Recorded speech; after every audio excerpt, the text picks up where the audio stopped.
ఏ వార్తను ఆ వార్తగానే చెప్పుకోవాలి.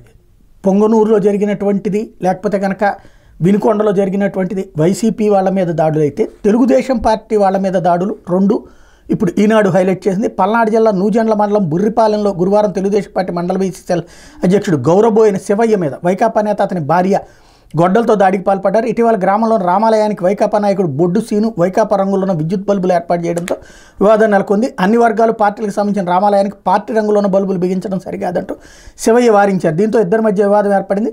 గురువారం ఉదయం గ్రామంలో హోటల్ దగ్గర శివయ్య టీ తాగుతుంటే బొడ్డు సీను అతని భార్య ఈశ్వరమ్మ ఇద్దరు గొడ్డలతో వచ్చి దాడికి పాల్పడ్డారు. తీవ్రంగా గాయపడిన శివయ్యను స్థానికులు వినుకొండలోని ఆసుపత్రిలో తరలించారు.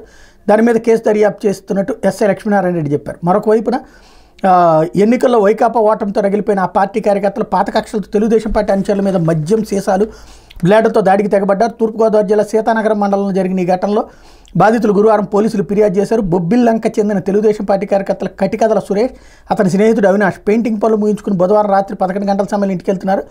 అదే గ్రామానికి చెందిన జయబాబు రాజమహేంద్రవరం గ్రామీణ మండలం వెంకటనగరానికి చెందినటువంటి అశోక్ రామచంద్రపురానికి చెందిన ప్రసాద్ శేఖర్లు మద్యం సీసాలు పగలగొట్టి బ్లేడ్లతో గీస్తూ వారిపై దాడికి పాల్పడ్డారు.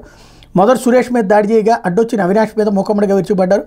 వైకాపా సానుభూతి పడ్డని జయబాబు నెయ్యి వ్యాపారం చేస్తారు, అతను నకిలీ నెయ్యి అమ్ముతున్నట్టు 2 ఏళ్ల క్రితం నేను చెప్పానని అపోహపడ్డారు. దీనికి తోడు ఎన్నికల్లో వైకాపా ఓటమితో రాజకీయ కక్ష పెంచుకున్నారు. చివరికి దాడి కాచి ఇట్లా దాడులకు పాల్పడ్డారని సురేష్ ఆరోపించారు. కూటమి ప్రభుత్వం వస్తే ఏం చేస్తారని బెదిరించారని వాపారు. వారి నుంచి తప్పించుకుని అర్ధరాత్రి రాజమహేంద్రవరం ప్రభుత్వ ఆసుపత్రిలో చేరారని చెప్పారు.